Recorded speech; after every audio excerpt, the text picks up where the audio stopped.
Olá, minha gente, bom dia a todos. Passando aqui para a gente conversar um pouco, falar do empate do Bahia ontem contra a equipe do Grêmio.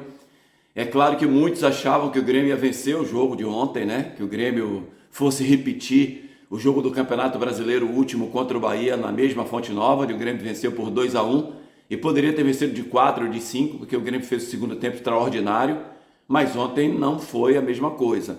Ontem o Bahia teve o domínio do jogo. O Bahia jogou melhor do que a equipe do Grêmio. O Bahia teve as ações de marcação ali do setor defensivo muito bem, né? Sobretudo no primeiro tempo.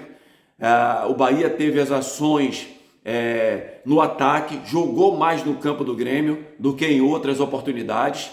Até no Campeonato Brasileiro, com equipes mais fracas, o Bahia não teve esse rendimento no campo do adversário como teve ontem. Não é que o Bahia teve várias oportunidades de gol, que o Bahia chutou muitas bolas dentro do gol, não é isso. Mas o Bahia conseguiu acuar o time do Grêmio.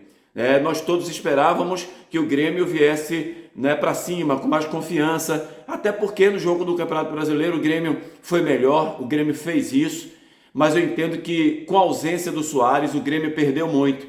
Soares é um jogador de muita movimentação, ele dá opção aos jogadores do meio. Veja que os jogadores de meio de campo da equipe do Grêmio são jogadores de muita qualidade técnica.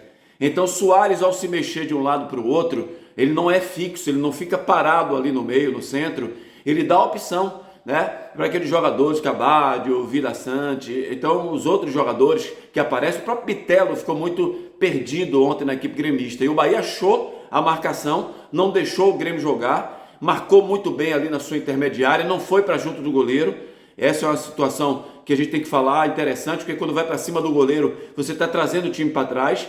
E o Bahia teve um primeiro tempo equilibrado, dominou o jogo e conseguiu se manter ali. No segundo tempo começou o jogo e aí aconteceu uma coisa ótima para o Bahia, que foi o gol, 1 minuto e meio do segundo tempo.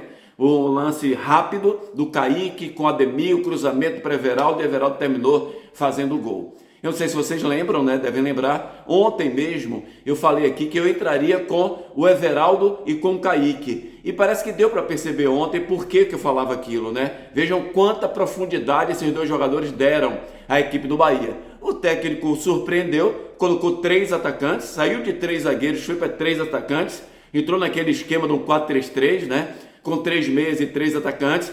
Deu até certo, porque o Everaldo terminou fazendo o gol. Não fez muita coisa no jogo, mas fez o gol. É assim, centroavante no Bahia é complicado, porque a bola não chega muito no centroavante. E quando chega, ele tem que fazer, o cara tem que estar, sabe?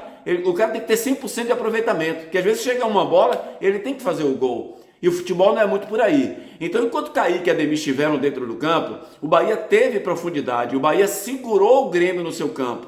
E aí, quando o Bahia perde esses dois jogadores, o Bahia dá a chance do Grêmio sair um pouco, porque saem os zagueiros, saem os volantes, empurra o ataque para frente. E as mudanças do técnico Renato Gaúcho deram mais certo do que as mudanças do técnico Renato Paiva.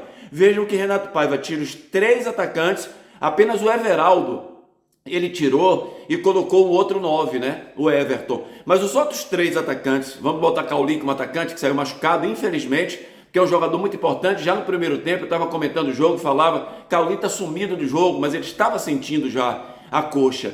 Então ele tira Cauli e bota um meia, ele tira Kaique e bota meia, e ele tira o Ademir e bota o lateral. Então vejam que o Bahia fica sem profundidade, o Bahia fica sem homem veloz na frente para puxar o contra-ataque.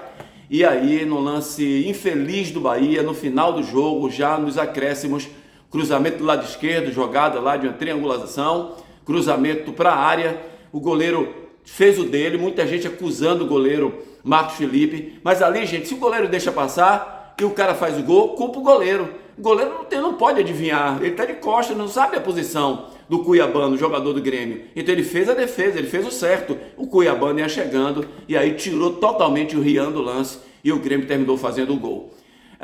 Se vale de consolo, o Bahia foi melhor do que a equipe do Grêmio, mas infelizmente continuamos a contestar as mudanças do técnico Renato Paiva, o momento do jogo, onde o Bahia pode ser mais agressivo por um lado, por outro, onde o Bahia pode ter superioridade numérica em uma situação ou outra. O técnico não sabe enxergar isso, o técnico não vê isso. Ontem o Grêmio visivelmente abatido, talvez até com a ausência do Soares. O meio de campo do Grêmio não funcionou. Se era um jogo para o Bahia ganhar, era esse jogo de ontem, porque o Grêmio deu, né, essa condição do Bahia ganhar. Infelizmente, vai para a entrevista coletiva, o técnico diz assim, perguntado sobre recuar o time, se o time vir para trás, ele diz assim, pergunta a algum jogador se eu mandei o time vir para trás. Muito pelo contrário, eu mando o time para frente, eu fico empurrando o time para frente.